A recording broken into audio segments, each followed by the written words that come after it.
السلام عليكم، كيف الأحوال؟ نتمنى إن شاء الله تكونوا كاملين بخير وعلى خير. مرحبا بكم مرة أخرى على القناة ديالي، فيديو جديد ووصفة جديدة. الوصفة ديال اليوم هي حلوة من حلويات العيد، حلوة بسيطة بمكونات بسيطة وموجودة، يعني ممكن تحصلوا عليها وسهلة التحضير، كتوجد دغيا وكتعجب الدراري الصغار وكتعجب الكبار. ومع من ما شربتوها كتجي لذيذة، سواء مع اتاي او لا قهوة بالحليب، وريحتها ما نعاودش لكم الصراحه واعره. نتمنى ان شاء الله تجربوها.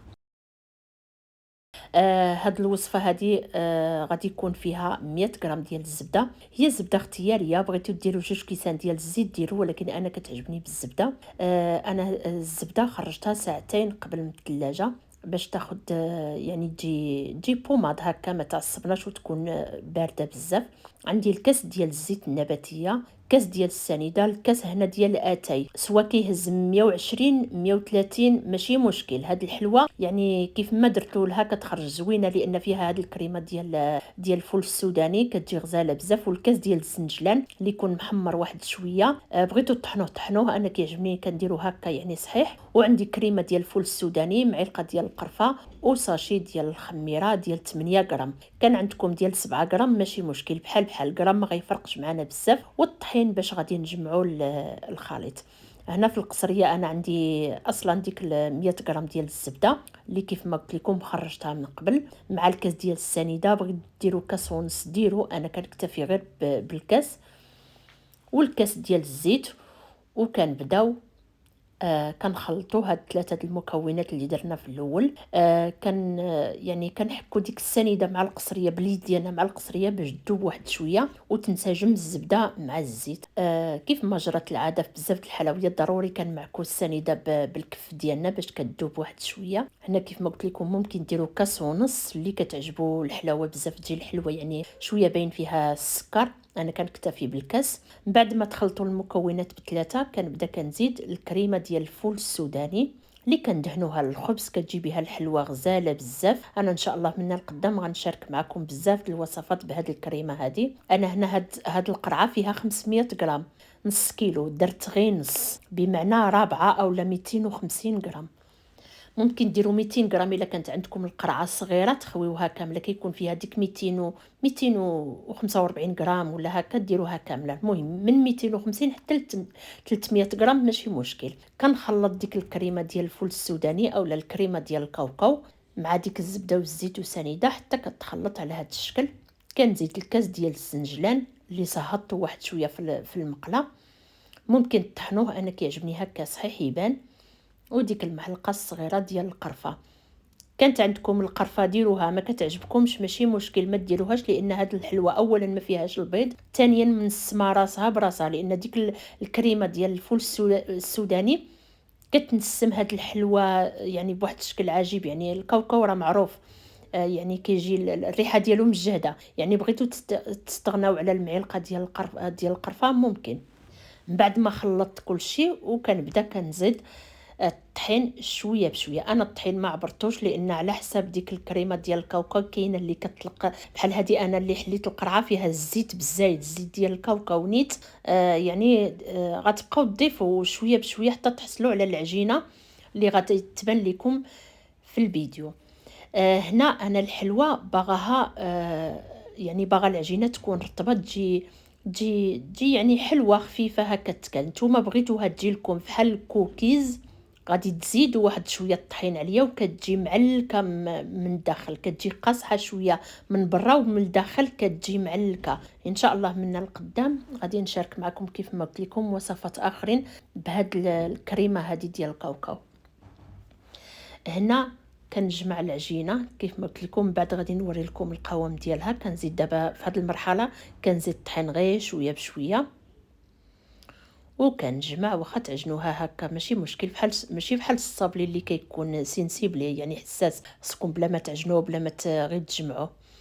هنا زدت واحد شويه ديال الطحين حتى كتجمع العجينه، ولكن كيف ما قلت لكم انا باغاها رطبه، يعني تجيني الحلوه العاديه بحال الحلوه اللي كنديروا في كويغطات، راه هي نيت تقريبا، غير هذيك ما فيهاش الزبده وما فيها الزنجلان.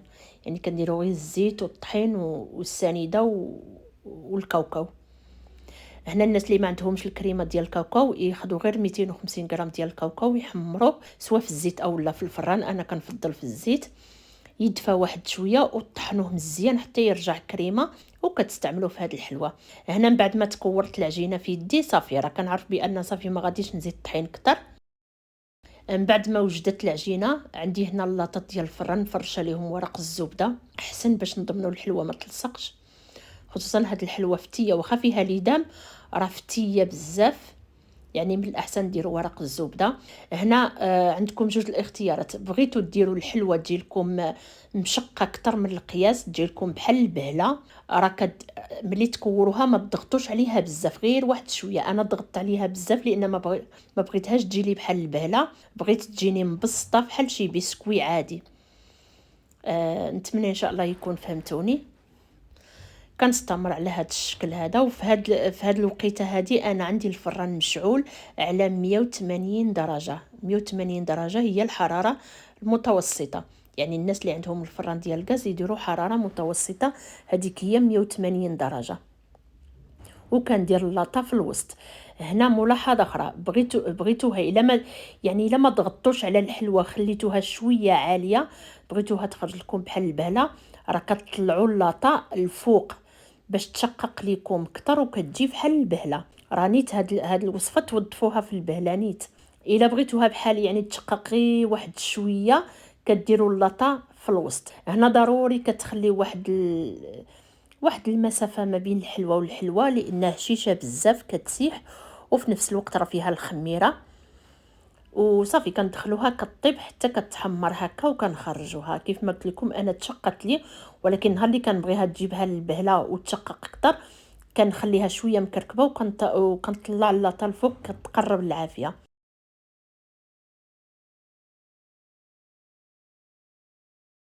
من بعد ما وجدت ضروري عاوتاني ملاحظه اخرى، ما تقيسوهاش وهي سخونه ولا دافيه، يعني خليو حتى اللاطه تبرد نهائيا تولي في درجه الحراره الغرفه، بمعنى تكون اللاطه بحال اللي ما عمرها دخلت الفران يعني بارده.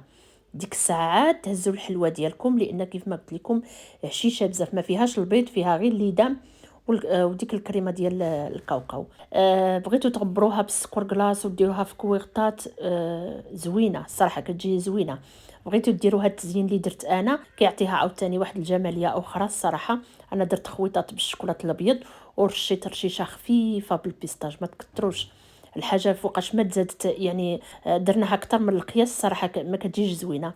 واحد الرشيشه خفيفه سواد البيستاج اولا الكاوكاو محمر ومهرمش، وإلا كان عاد الكاوكاو اللي مملح كيجي حسن الصراحه. الله دير واحد الرشيشه غير خفيفه. صافي من بعد ما كتبرد ديك الشوكولاط راه يعني خطوطه هكا رقاقين دغيا كتبرد، وصافي كتجمعوا الحلوه ديالكم في بواطه كتسدوا عليها كتجيب بهذا الشكل هذا. نتمنى ان شاء الله تعجبكم وتجربوها، وإلا جربتوها يعني من باب التشجيع صيفطوا لي التطبيقات ديالكم، غادي نخلي لكم الرابط في صندوق الوصف كيف ما جرت العاده.